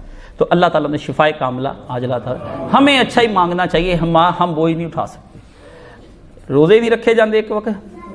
اچھا جی کہتے او جی تعلیمی تربیتی اتقاف دفعہ 44 لگ گئی کاش صاحب. اچھا جی اللہ اللہ. میں نے کہا سارے کوئی بھی نہ آئے، میں تو بیٹھا ہوں نا، میں گھر سے، میرا تو گھر ہے، میں تو بیٹھا ہوں، میں تو 4 دن بیٹھنا ہے اپنے اللہ کے ہاں. کیوں میں اپنے میرا کیا پتا میں کسی وقت مر جاؤں، اعتکاف میں مر جاؤں، اس میں کیا ہے؟ کچھ نہیں. جو لوگ آنا چاہتے بسم اللہ، کھانے کا انتظام پہلے سب انتظام یہاں پر ہیں. لیکن شرط ایک ہی ہے، دروازہ لگ جائے گا، آج شام کو دروازہ لگ جائے گا. یہ پھر پیر کو کھلے گا. یہ نہیں کہ آپ آ رہے ہیں جا رہے ہیں آ رہے ہیں جا رہے ہیں، مجھے ڈسٹرب نہ کریں. اپنے گھر ہی رہے، مجھے 2 بندے ہی کافی، ایک ہی کافی ہے. میں اس سے نہیں، مجھے اپنا ڈسپلن نہیں میں نے خراب کرنا.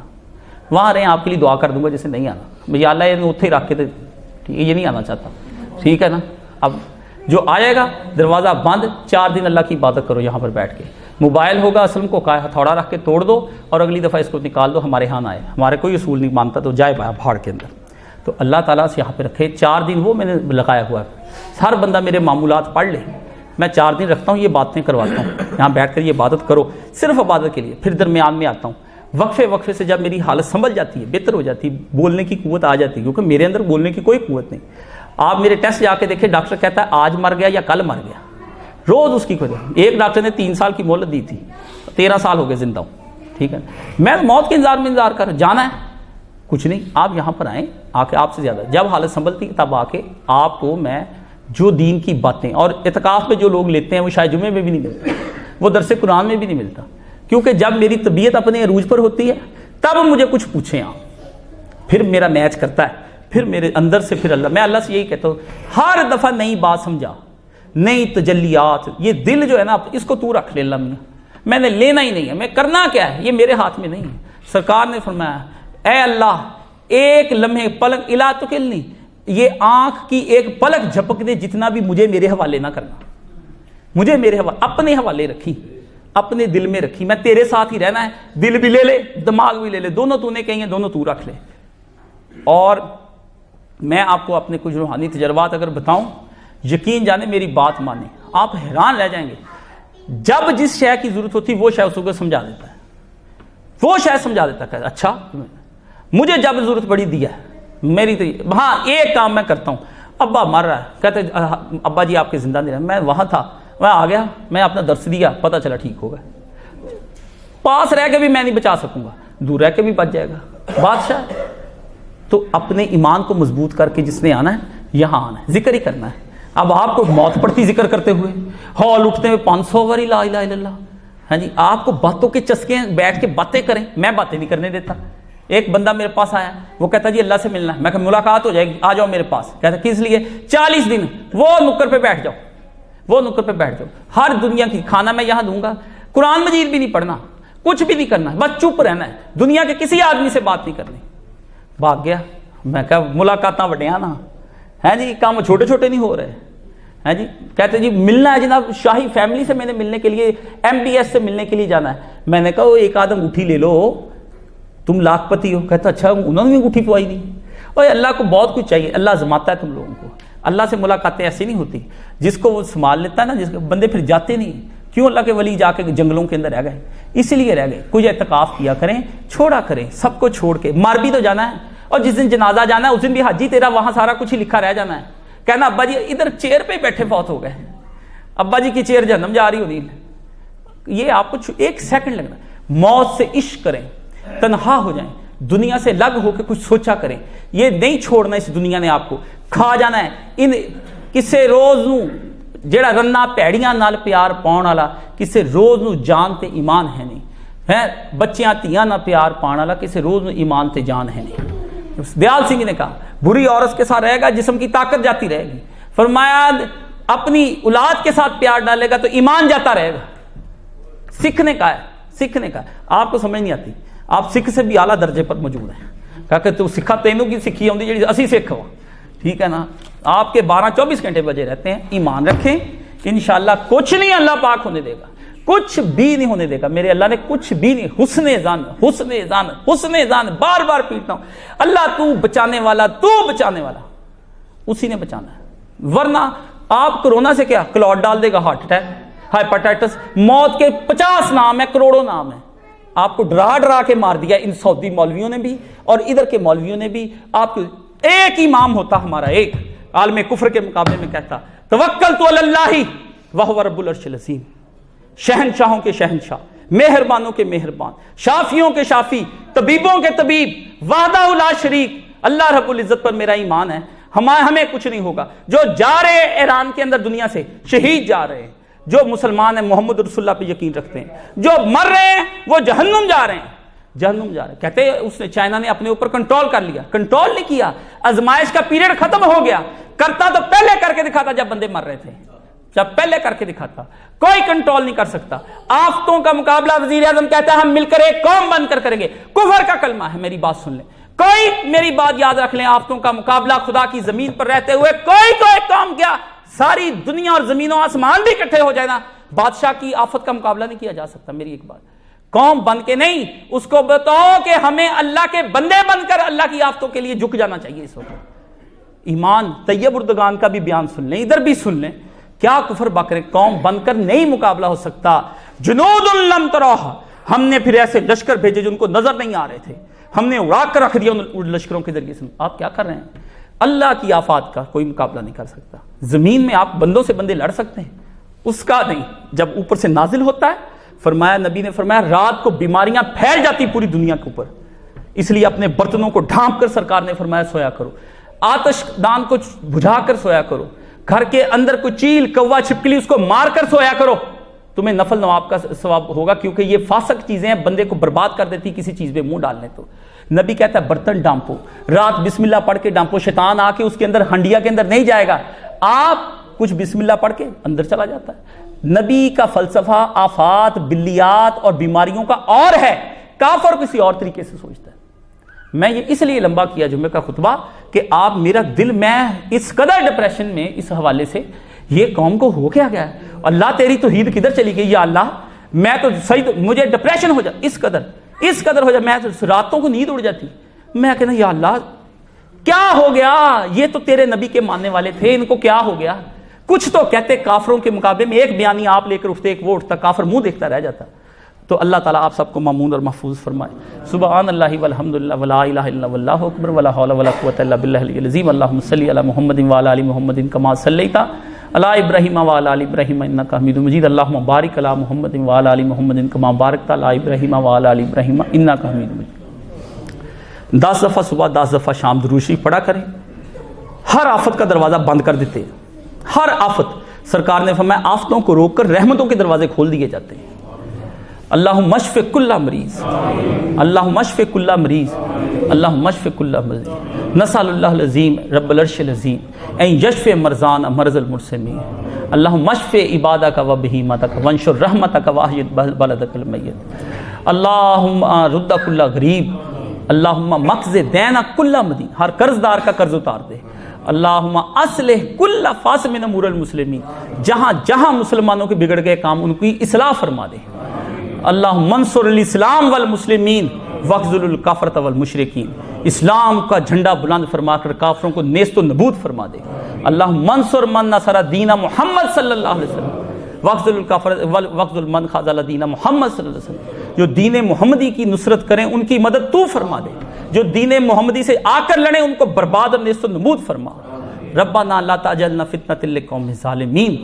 اللہ یہ ظالم قومیں جو نظر آنے والی ہیں اور جو نہیں نظر آنے والی، یہ جو کرونا وائرس کی طرح کہ ان کا ہمیں تختہ مشق نہ بنانا.